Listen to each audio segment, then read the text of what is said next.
C'est l'instant de l'information sur CAMnews 24, d'abord la vitrine de cette édition.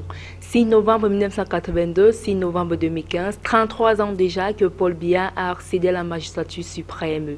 Les militants de la formation politique dont il est le président national célèbrent ce jour l'an 33 du président Paul Biya à la tête de l'État du Cameroun.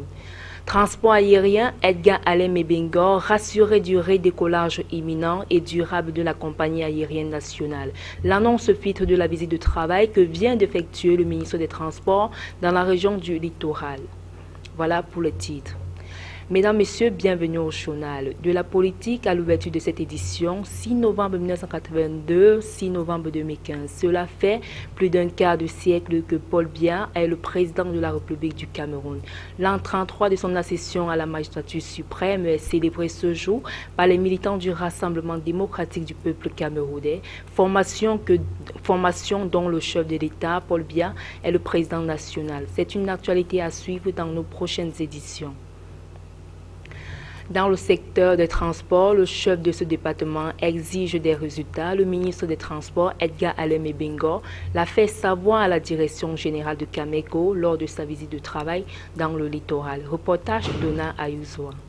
Le ministre des Transports, Edgar Alem Ebengor, au cours de sa tournée de prise de contact avec les organismes sous tutelle et les services déconcentrés dans le littoral, a visité les installations de la compagnie aérienne partant de la direction générale à l'immeuble siège en réfection. Le patron des transports, à l'écoute des responsables de cette structure, a reconnu que Cameco est un grand malade, a placé sous soins intensifs pour sa sortie de la zone de turbulence. La thérapie de choc préconisée ici réside en la volonté politique et à la détermination qu'affiche le président de la République en faveur du redressement de l'étoile du Cameroun. Ce que j'ai dit à Cameco, je le répète volontiers, à savoir que le président de la République, son Excellence Paul Biya, en fait une affaire personnelle.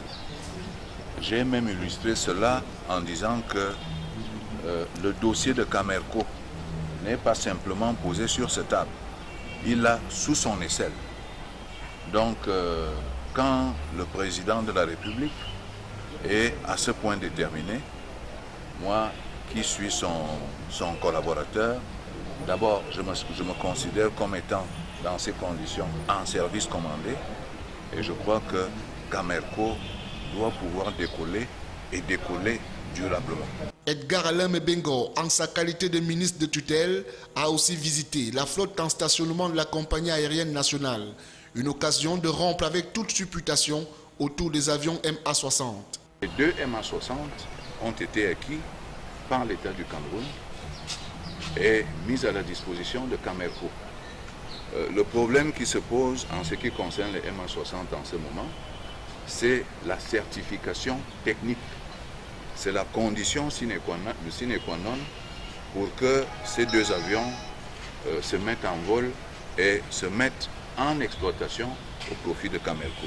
Il ne reste qu'à la direction générale et au personnel de Cameco de suivre les recommandations de la tutelle, à lire sous le prisme de la discipline, efficacité et culture des résultats. Éducation physique et sportive. Les pouvoirs publics veulent faire de cette activité, déjà considérée comme un facteur de lutte contre la maladie, une matière forte dans le système éducatif camerounais. Le ministre Bidoum Pat des Sports et de l'Éducation physique l'a fait savoir lors de la réunion interministérielle qu'il a tenue à Yaoundé pour la mise en forme commune des bulletins d'inscription en EPS. Reportage. Cette réunion était destinée au parachèvement de l'outil d'évaluation élaboré en synergie avec les administrations partenaires afin d'améliorer la qualité de l'enseignement et la pratique de l'éducation physique et sportive dans les établissements scolaires. Il était question de doter les inspecteurs régionaux de pédagogie du MINSEP et leurs collègues régionaux de l'orientation et de la vie scolaire du ministère des enseignements secondaires d'armes nécessaires devant leur permettre dorénavant de travailler en étroite collaboration pour le bien de l'enseignement, de l'éducation physique et sportive en milieu scolaire. Bien plus, il s'agissait de valider ces bulletins, élaborés sous deux formes. L'une destinée à l'évaluation des enseignements de l'éducation physique et sportive et l'autre à l'évaluation des chefs des services des sports scolaires. Le ministère des Sports s'occupe de la pédagogie dans dans son sens entier. Et le ministère des enseignements secondaires s'occupe de l'encadrement de cette pédagogie, l'encadrement de toutes les autres activités qui tournent autour de l'éducation physique et sportive. Pour le ministre Bidungpat, il s'agit d'une volonté commune d'accorder plus de valeur et d'intérêt à la pratique de l'éducation physique et sportive dans toutes les structures d'enseignement scolaire, universitaire et extrascolaire, ainsi qu'à l'harmonisation des méthodes d'évaluation sur le terrain. Aussi, le défi c'est de mettre en œuvre la vision du chef de l'État Paul Biya qui voudrait que les établissements scolaires et universitaires soient des viviers d'incubation des sportifs d'élite susceptibles d'assurer au Cameroun des performances sportives de qualité. Campagne d'éducation physique et d'intégration nationale, la région du littoral joue sa partition. La journée du 5 novembre 2015 était consacrée au lancement de la dite campagne. La cérémonie de lancement était présidée par le délégué régional de la jeunesse et de l'éducation physique pour le littoral en présence du secrétaire général de la région, Étienne Ludovingwa. Reportage. C'est la salle des banquets des services du gouverneur de la région du littoral qui a servi de cadre au lancement de la dite campagne. Placée sous le thème « Ma contribution citoyenne pour la promotion d'un Cameroun exemplaire », la campagne lancée ce 5 novembre 2015 a été le lieu pour certains responsables d'instituts spécialisés dans l'encadrement des jeunes de faire une communication sur les actions menées par chacun allant dans le sens de la promotion de l'éducation civique et de l'intégration nationale. Quand on parle d'éducation civique, les familles sont en premier lieu concernées parce que l'éducation d'un enfant, la base même c'est dans la famille. Alors le ministère de la promotion de la femme et de la famille vient donc relayer ce que la famille n'a pas pu faire. Et à notre niveau, nos missions principales tournent autour de la sensibilisation, la communication pour le changement de comportement, la mobilisation sociale, l'éducation, la formation. Nous avons une mission première, la formation, afin de réarmer moralement ces jeunes-là. Ce sont ces jeunes qui sont nos relais sur le terrain. Les jeunes appelés, ceux qui sont âgés entre 17 et 21 ans, sont des élèves des établissements publics et privés, des centres de formation. Et ils ont pour mission première de créer des clubs d'éducation civique dans leurs établissements. Nous les suivons, nous les appuyons. Le ministère de la Jeunesse et de l'Éducation civique, déterminé à accompagner ces différentes personnes dans l'atteinte de leur délicate mission, a procédé à la remise de quelques kits pédagogiques leur permettant de renforcer leurs capacités intellectuelles. La cérémonie a été clôturée par un tour au vernissage où les tableaux présentés au public mettaient en exergue les différents comportements déviants auxquels se livrent les jeunes Camerounais. Rappelons que c'est lors du colloque international sur l'éducation civique et l'intégration nationale tenu à Yaoundé du 8 au 10 février 2013 que cette campagne a été instaurée au Cameroun. Elle prône les valeurs de paix, de solidarité, de respect des institutions républicaines, de respect de la chose publique et des emblèmes nationaux, toutes choses qui contribuent au développement durable d'un pays. Extrême Nord, bientôt des emplois pour 3000 jeunes. C'est dans le cadre de l'opération IMO. Elle répond aux besoins du Programme national de développement participatif.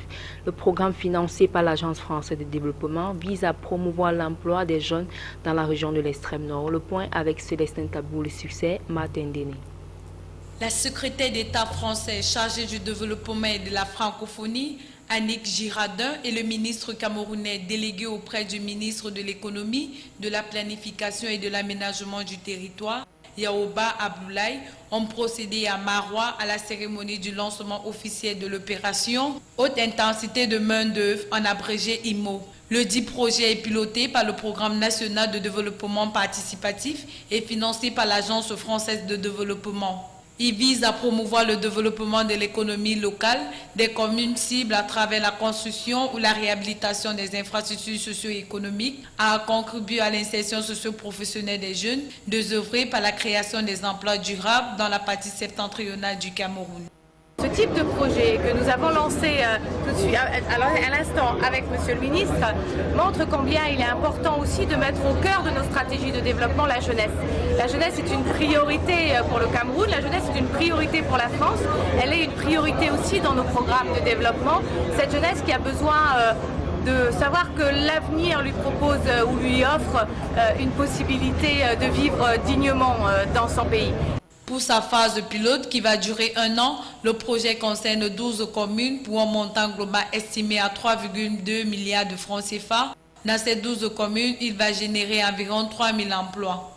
Au nom, n'est-ce pas, de nos deux chefs d'État, pour nous adresser à la population des régions septentrionales, pour nous adresser également aux autorités, pour nous adresser également à la population, pour nous adresser surtout aux jeunes parce que cette coopération, ce financement vient justement combler les soucis en matière de manque d'emploi. De telle sorte que si les jeunes saisissent cette opportunité, cette grande opportunité, la lutte contre le chômage sera une effectivité. Dans son discours de circonstance, le ministre délégué au MINPAT a salué cette initiative de la France qui a bien voulu mettre sur pied ce projet dans la partie septentrionale du pays où le problème d'emploi des jeunes se pose avec beaucoup d'acuité. Fin du journal, merci de votre fidélité et bonne suite des programmes sur CamNews 24.